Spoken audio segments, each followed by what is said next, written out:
Da tribuna do Senado, o senador Eduardo Girão anunciou que foi aprovado na Comissão de Segurança Pública um requerimento para convidar o ministro Alexandre de Moraes, do Supremo Tribunal Federal, e outras pessoas como membros do Ministério Público e representantes da associação formada por familiares das pessoas que foram presas em massa a mando do ministro. O senador relatou que visitou os presídios que ainda têm mais de 250 pessoas presas e afirmou que ainda há uma série de irregularidades nas prisões. O senador mencionou que há pessoas doentes, famílias separadas, crianças sem assistência, sem que haja individualização de condutas nem respeito ao devido processo legal. Girão relatou ainda que há rumores de que os celulares dos presos podem vir a ser destruídos com todas as provas que contêm e que podem vir a inocentar muitas daquelas pessoas. Eduardo Girão lembrou que houve uma ocasião em que movimentos de esquerda invadiram o Congresso Nacional e feriram mais de 50 pessoas. Ele disse: apesar de tanta violência, ninguém chegou a ficar 2 meses detido. O senador lembrou que os presos daquela ocasião foram acusados somente de vandalismo e questionou: por que 2 pesos e 2 medidas agora? Girão apontou que pais e mães de família com endereço fixo, ocupação, sem antecedentes criminais, estão presos há mais de 5 meses, que advogados estão tendo prerrogativas violadas, que as audiências de custódia desrespeitaram o devido processo legal, que não há individualização das condutas e que existem procedimentos que chegam a ser cruéis sem o mínimo de compaixão. O senador disse: tem sido comum que mães condenadas até por tenham prisão domiciliar para cuidar dos filhos. Por que não o mesmo tratamento com os presos do dia 8? O senador anunciou então que na Comissão de Segurança Pública foi aprovada a realização de uma audiência para convidar diversas autoridades, entre as quais o ministro Alexandre de Moraes, para debater as irregularidades nas prisões em massa. Girão aproveitou para lembrar que solicitou a divulgação das imagens do circuito interno das casas legislativas e disse: até hoje, estranhamente, o requerimento não foi atendido e eu não recebi nenhuma resposta. Eduardo Girão explicou: não faz sentido a manutenção da prisão de mães e pais de família que estavam apenas se manifestando. Estão há mais de 5 meses, quando podem responder até em liberdade, como acontece com traficante. Ele afirmou: não pode prevalecer na justiça o critério de 2 pesos e 2 medidas. Ao concluir, o senador disse: são tempos difíceis, sombrios, nos quais impera atualmente neste país uma completa inversão de valores. Mas não podemos desistir. Vamos nos manter empenhados na busca pelo restabelecimento do Estado Democrático de Direito perdido, pelo respeito à liberdade de expressão, pilar fundamental da democracia, tão vilipendiada justamente por alguns membros do Poder Judiciário que deveriam, por obrigação de sua função, dar o melhor exemplo de honradez, ética e senso de justiça. O senador acrescentou: é tempo de resistir, porque acima de todas as ações humanas paira a soberana justiça divina. Esta casa pode se omitir, continuar engavetando certas situações, não revelando as imagens, não deliberando para um reequilíbrio do poder. Mas eu não vou me omitir. Segundo a Constituição Federal, o controle dos atos de ministros do Supremo Tribunal Federal é realizado pelo Senado, que pode promover o impeachment dos ministros em caso de crime de responsabilidade. No entanto, os presidentes da Casa vêm barrando a tramitação dos pedidos sem consulta ao colegiado. Sem controle externo, alguns ministros do Supremo agem ao arrepio da Constituição. Em inquéritos secretos, o ministro Alexandre de Moraes, por exemplo, promove uma aberta perseguição a adversários políticos. Em um desses inquéritos, a Folha Política teve sua sede invadida e todos os seus equipamentos apreendidos. O inquérito foi arquivado por falta de indícios de crimes, mas os dados sigilosos foram compartilhados com outros inquéritos abertos de ofício e com a CPI da pandemia, que compartilha dados sigilosos com a velha imprensa.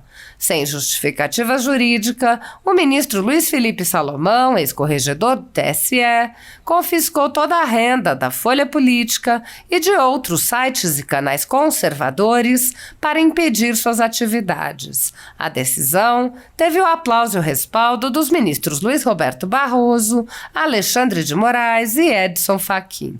Há mais de 23 meses, jornais, sites e canais conservadores têm todos os seus rendimentos retidos sem qualquer base legal. Se você apoia o trabalho da Folha Política e pode ajudar a impedir o fechamento do jornal, doe qualquer valor à empresa Raposo Fernandes através do Pix, utilizando o QR Code que está visível na tela ou o código ajude@folhapolitica.org. Caso não utilize Pix, há a opção de transferência bancária para a conta da empresa Raposo Fernandes, disponível na descrição deste vídeo e no comentário fixado no topo. Há 10 anos, a Folha Política vem mostrando os fatos da política brasileira e dando voz a pessoas que o cartel midiático quer calar. Pix ajude@folhapolitica.org. Assista. Mas, senhor presidente, o que eu quero falar hoje aqui, nessa tarde, é da visita que eu fiz, senador Paulo Paim, a Papuda e a Colmeia, no último dia 16, sexta-feira agora. Pedi autorização ao Supremo Tribunal Federal, ministro, relator aí do inquérito, e fui visitar aos mais de 250 pessoas que estão ainda encarceradas nesses institutos aí, que é a Papuda e a Colmeia, em função dos lamentáveis episódios violentos do dia 8 de janeiro. Apesar de terem sido libertados mais de 800, pessoas ainda persistem em uma série de irregularidades nesse processo. Nessa visita, constatamos que a alimentação ainda está muito ruim e faltam alguns remédios, aquela visita constante, pessoas com comorbidades que estão ainda detidos. Processos que não andam por falta, por excesso, na verdade, de burocracia, sendo que alguns correm o risco de voltar à estaca zero. As visitas, que é constitucional, estão ainda muito dificultadas, com restrições de 15 em 15 dias, exige, inclusive, algo que não bate com a coerência, com a realidade, que é que você ter, para uma visita virtual, já que muitas dessas pessoas são de outros estados, uma visita por celular, que possa conversar, no sistema remoto, precisa ter vacina. Quer dizer, não tem contato nenhum físico, não tem necessidade disso. Existem situações específicas em que o marido e a esposa estão presos e os filhos sem assistência. É de partir o coração o que está acontecendo hoje no Brasil. Há muita preocupação com o fim que será dado aos celulares apreendidos, pois neles existem gravações que podem comprovar, inclusive, a inocência de muitos que não cometeram nenhum ato violento. Por que está tendo esse temor de destruição de celulares que não tem onde guardar? Ora, isso é obrigação do Estado. Até porque pode elucidar os crimes que nós, senador Cajuru, eu e o senhor, nós estamos na CPMI do dia 8 de janeiro para ver a verdade. Tudo isso pode e deve ser revisto em nome de uma justiça realmente imparcial. Digo isso porque em 2006... Aqui eu não estava nessa época, mas um braço, segundo informações da imprensa e tudo, de movimentos de esquerda, com mais de 500 integrantes, invadiu e depredou o Congresso Nacional, ferindo mais de 50 pessoas, sendo 21 funcionários da Câmara, um deles com traumatismo craniano. Apesar de tanta violência, ninguém chegou a ficar sequer 2 meses detido. Foram todos liberados, acusados tão somente de vandalismo. Por que é 2 pesos e 2 medidas? Agora, na época era uma fila de parlamentares para resolver, para ver a questão dos direitos humanos. E agora? Como é que nós estamos com relação a isso? Vale para um lado e não vale para o outro? Agora, muitos pais e mães de família com endereço conhecido, ocupação definida e nenhum antecedente criminal estão há mais de 5 meses presos. E o pior, acusados de terrorismo. É ou não é uma injustiça míope com 2 pesos e 2 medidas? Vou citar apenas as irregularidades mais graves. Advogados dos presos estão tendo suas prerrogativas violadas sem sequer terem acesso aos autos. Audiências de custódia desrespeitando o devido processo legal. Falta de individualização das condutas, tanto nas denúncias quanto nos decretos de manutenção das prisões. Repito, existem alguns procedimentos que chegam a ser cruéis, sem o mínimo de compaixão. É o caso de pais e mães presos e seus filhos sem assistência. É bom ressaltar que tem sido comum que mães julgadas e condenadas até por tráfico de drogas serem beneficiadas com prisão domiciliar para poderem cuidar de suas crianças. É um ato de humanidade. Pergunto, por que não o mesmo tratamento com os presos pelos atos do dia 8 de janeiro?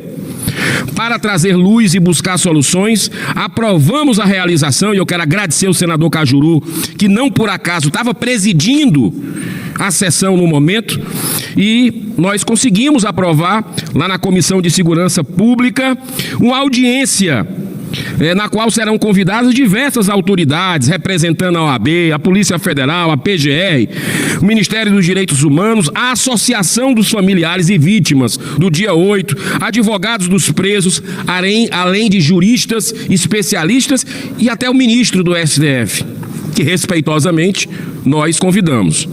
É bom lembrar que há mais de 2 meses aprovei requerimento que solicita à presidência do Senado a disponibilização das imagens do dia 8, obtidas pela Câmara de Segurança aqui dessa casa e também da Câmara dos Deputados. Até hoje, estranhamente, o requerimento não foi atendido e eu não recebi nenhuma resposta como parlamentar dessa casa. Não podemos e não devemos apenas aguardar os desdobramentos dos trabalhos da CPMI. Não tem nenhum sentido a manutenção da prisão de mães e pais de família que estavam apenas se manifestando, muitos deles, eu conversei 1 a 1, e a gente vê, sente, inclusive relatando detalhes, né? Que por isso que os celulares são importantes também, para que se tenha a checagem.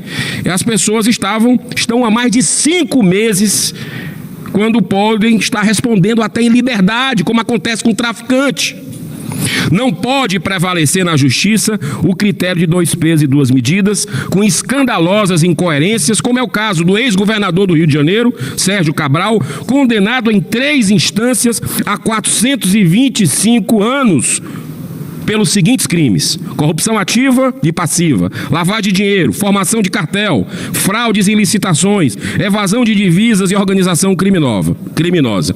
Depois de cumprir apenas 6 anos em regime fechado, foi beneficiado pela nossa Corte Suprema, o STF, com a prisão domiciliar cumprida no conforto de suas luxuosas mansões. Concluindo, senhor presidente, são tempos difíceis, sombrios, nos quais impera atualmente nesse país uma completa inversão de valores.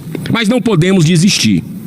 Vamos nos manter empenhados na busca pelo restabelecimento do Estado democrático de direito perdido, pelo respeito à liberdade de expressão, pilar fundamental da nossa democracia, tão vilipendiada justamente por alguns membros do Poder Judiciário, que deveriam, por obrigação da sua função, dar o melhor exemplo de honradez, ética e senso de justiça.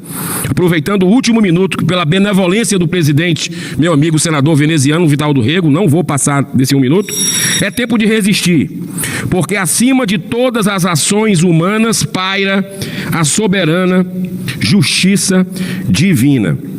Então, senhor presidente, essa casa pode até se omitir. Eu sou apenas um dos 81 colegas que eu respeito a todos igualmente aqui. Os que pensam similar, nunca ninguém pensa igual a todo mundo, os que pensam diferente.